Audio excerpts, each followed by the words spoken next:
SIR আবহে ফের সামনে এলো বিএলওর অসুস্থ হওয়ার খবর। এবার হাওড়ার ডোমজুর এসআইআর এর কাজের চাপে অসুস্থ হয়ে পড়েছেন বিএলও, এমনটাই দাবি করছে পরিবার। অসুস্থ ডোমজুর বিধানসভা কেন্দ্রের ৬৩ নম্বর পার্টের বিএলও অনির্বাণ বন্দ্যোপাধ্যায়।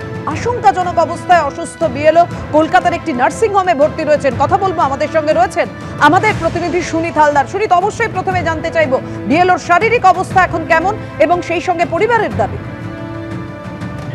দেখো, যেটা জানা যাচ্ছে যে গতকাল সন্ধ্যেবেলা ডোমজুর বিধানসভা কেন্দ্রের অন্তর্গত ১ নম্বর গ্রাম পঞ্চায়েতের ৬৩ নম্বর পার্টের বিএলও অনির্বাণ বন্দ্যোপাধ্যায় গতকাল সন্ধ্যেবেলা গুরুতর অসুস্থ হয়ে পড়েন।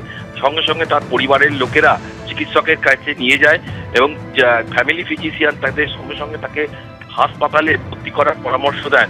সেই মতো গতকাল সন্ধ্যেবেলাতেই কলকাতার কাকুরগাছিতে একটি বেসরকারি নার্সিংহোমে তাকে ভর্তি করা হয়েছে এবং সেখানেই সে চিকিৎসাধীন রয়েছে এবং নার্সিংহোমে সূত্রে খবর এখন অনেকটা তিনি স্টেবল আছে জানা গেছে।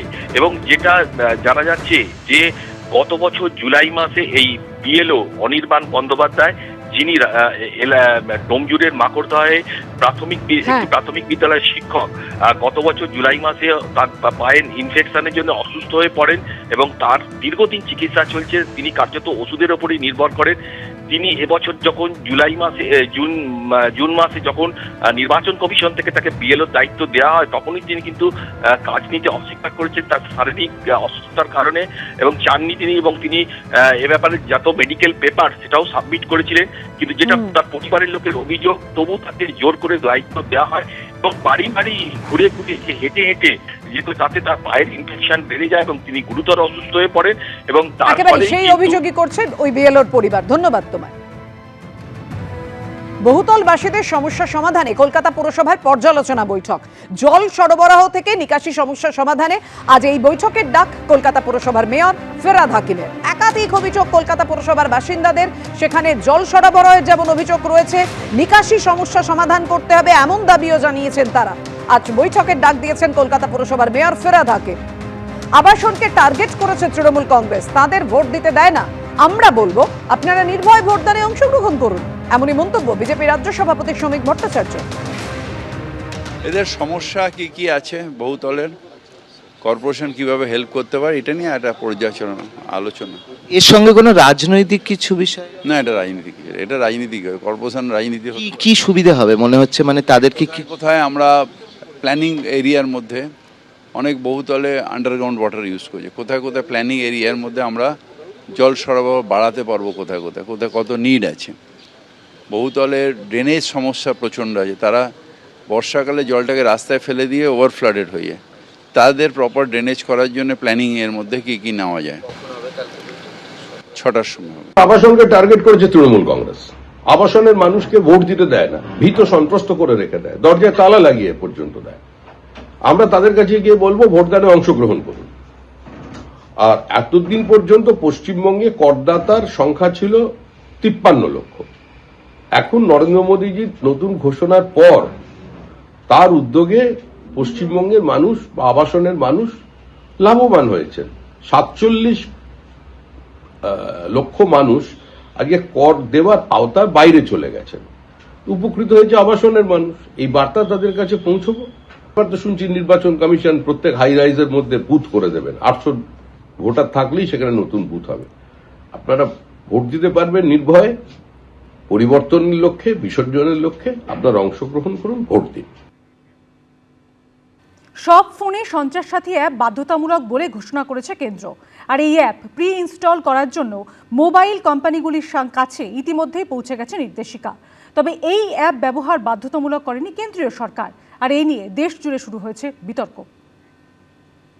আপনার স্মার্টফোনে সঞ্চার সাথী অ্যাপ রাখা কি বাধ্যতামূলক? এর উদ্দেশ্য কি দেশবাসীকে বাড়তি সুরক্ষা দেওয়া, নাকি গোপনে সবার উপর নজরদারি করা? গত কয়েকদিন ধরে এই প্রশ্নে তোলপাড় গোটা দেশ, যার জেরে মঙ্গলবার এই নিয়ে মুখ খুলতে হলো খোদ মোদী সরকারের টেলিকম মন্ত্রী জ্যোতিরাদিত্য সিন্ধিয়াকে। জানাতে হলো ব্যবহারকারী চাইলে প্রি ইনস্টলড এই সঞ্চার সাথী অ্যাপ ডিলিট করে দিতে পারেন। 28শে নভেম্বর টেলিকম মন্ত্রকের তরফে ফোন প্রস্তুতকারী সংস্থাগুলোকে নির্দেশ দেওয়া হয়, ভারতে বিক্রি হওয়া সব ফোনে সঞ্চার সাথী অ্যাপটি প্রি ইনস্টলড থাকবে, অর্থাৎ মোবাইল ফোন কেনার সময় তাতে এই অ্যাপটি থাকবে। কেন্দ্রীয় সরকারের তরফে দাবি করা হয় এই অ্যাপের উদ্দেশ্য দেশবাসীকে সুরক্ষা দেওয়া। মোবাইল চুরি গেলে এই অ্যাপের মাধ্যমে তা খোঁজা সহজ হবে। এক ব্যক্তির নামে কটি মোবাইল নম্বর ইস্যু হয়েছে তাও জানা যাবে অ্যাপ থেকে। স্প্যাম কল চিহ্নিত করা, অচেনা নম্বর থেকে ফোন এলে পরিচয় জানাবে এই সঞ্চার সাথী অ্যাপ।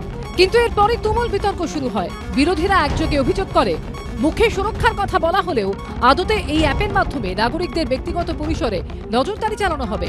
একে স্নুপিং অ্যাপ বলে অভিযোগ করে কংগ্রেস। हर सरकार से फोन आते हैं, सांसद बोलते हैं, असेंबली वाले बोलते हैं कि हमारा फोन पे वो छापा मार रहे हैं और सुन रहे हैं। तो अगर ये कदम जब उठाया, आप देखते रहिए पिछले 11 साल में भारतवासी का अधिकार छीना जा रहा है। अगर लोग इतने मासूम बन के बैठेंगे तो उनकी जान की भी खतरा हो सकती है। असल वायलेशन ऑफ नेशनल सिक्योरिटी यही है। This is absolutely illegal. This will be completely in breach of the privacy. आपको साइबर क्राइम को डिटेक्ट करने के लिए आपको पारदर्शिता चाहिए। आप मेरा फोन में घुस के साइबर क्राइम डिटेक्ट नहीं करने सकेगा। मेरा डिटेल्स इंफॉर्मेशन लेने का कोई अधिकार सरकार का नहीं है। This is totally illegal, this is totally unconstitutional. সত্যি কি অ্যাপের মাধ্যমে গোপনে নজরদারি সম্ভব? কি বলছেন বিশেষজ্ঞরা? যেহেতু আমার ফোনের মধ্যে ওটা প্রি ইনস্টলড আছে এবং আমার ফোনটা কেনার আগেই ওই অ্যাপটাকে সমস্ত পারমিশন অ্যান্ড্রয়েড অপারেটিং সিস্টেম লেভেলেই দেওয়া আছে, ফলে আমার কাছে ওই অ্যাপটার আনইনস্টল করা বা পারমিশন কন্ট্রোল করার কোনো অপশনই থাকবে না।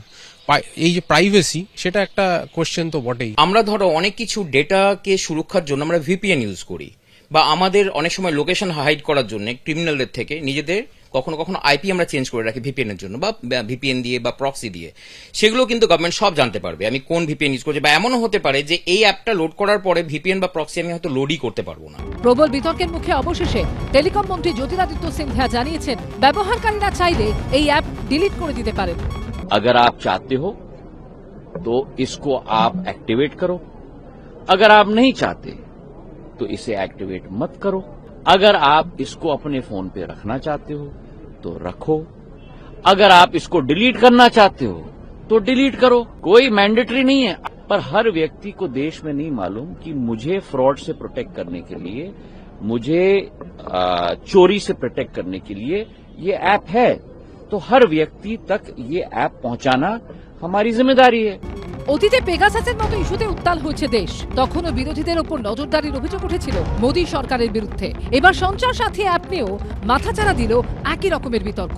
বিজেন্দ্র সিংহ ও মৈক ঠাকুর চক্রবর্তী রিপোর্ট, এবিপি আনন্দ। এবিপি আনন্দ, এগিয়ে থাকে, এগিয়ে রাখে।